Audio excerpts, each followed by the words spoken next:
Hi guys, I hope you have a splendid day out there. Today we're talking about Finnish loanwords in the Swedish language. As you might know, countries that have been a part of another country or vice versa, or maybe neighboring countries, they have loanwords. For example, Sweden, we have a lot of loanwords from a lot of different languages.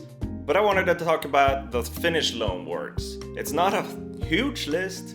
I know that there's a lot of Swedish words in the Finnish language, for example, but this little list actually contains a bunch of words that some of them we use on a daily basis and some are less used. It's also more common up in north of Sweden to have more Finnish loanwords, I would say. I don't know. I'm not from there, so who am I to say?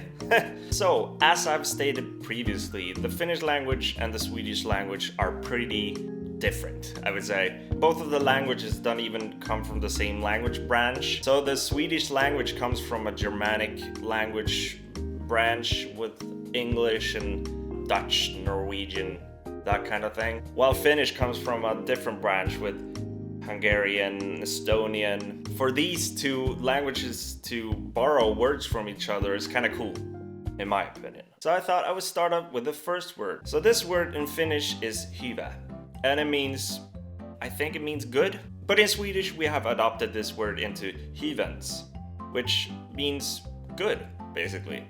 It's an old slang for good. We don't say hyvens that much nowadays. It would be kind of in the 60s, where people with Stockholm dialect would say, oh, det var hyvens. That wasn't even Stockholm dialect. I don't know why. Never mind. The next word was actually brought into the Swedish language pretty recently. I don't know if it's been there before, but it's starting to show in newspapers and in daily speak. And that is the Finnish word hen. And that in Swedish would be hen. And that's a gender neutral word. Instead of saying hur mår han when you don't know if the person is a he or she, then you can say hur mår hen. A really good word. I like that word. I know there's a lot of people who don't like that word, but I think it's a good word, and I don't see the issue of having new words come into the language. And if it's a good way of bringing more gender equality, then heathens. The next word we brought into the Swedish language from the Finnish language is kenkä, which in Swedish we pronounce känga. I don't know if kenkä is an old Finnish word, but in Swedish, känga means boot. You know, the thing that you have during winter time. Next word is kuolla, and that in Swedish we have adopted into kula. And that is a slang word for dying. Kuolla vippen. You die. I don't know what the Finnish word kuolla means, or if it's old or new. Tell me if it is, but it almost sounds like cool, but it's not cool to die. Next word is in Finnish pieksy, and that in Swedish becomes pieksa. And that's the thing that you have when you're skiing, the boots, ski boots. It's funny that we use all the Finnish winter words, basically. I don't know if that has some kind of correlation, but it's funny anyway. The next word is a word that I didn't know came from Finland, actually. But it's the Finnish word poika. And that in Swedish is pojke, and it means boy. And this is a word that I use a lot. But pojke in Swedish is referred to maybe a younger boy. So when you're older, you become a man. But before that, you're a pojke. And in Finnish, that is poika. Great word. Next word that comes from the Finnish language is pulka.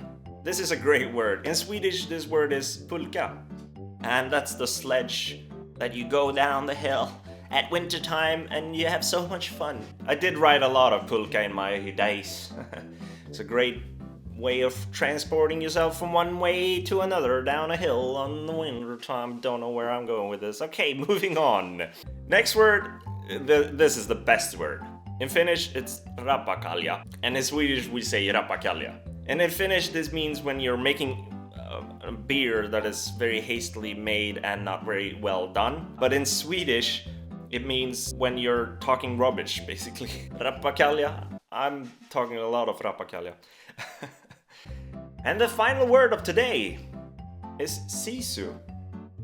And that's the same word in Swedish, sisu. And we don't use that other than when we're talking about the Finnish sisu. And sisu refers to the Finnish willpower. The Finnish sisu is a great word, but you pretty much always talk about Finland when you talk about sisu, which could be a good thing, I guess. So yeah, those were a few of the, or maybe most of the Finnish loanwords in the Swedish language. Hopefully you learned stuff and had fun here with me. I surely had fun with you. And until the next time I see you and your pretty face, I hope you have a splendid day.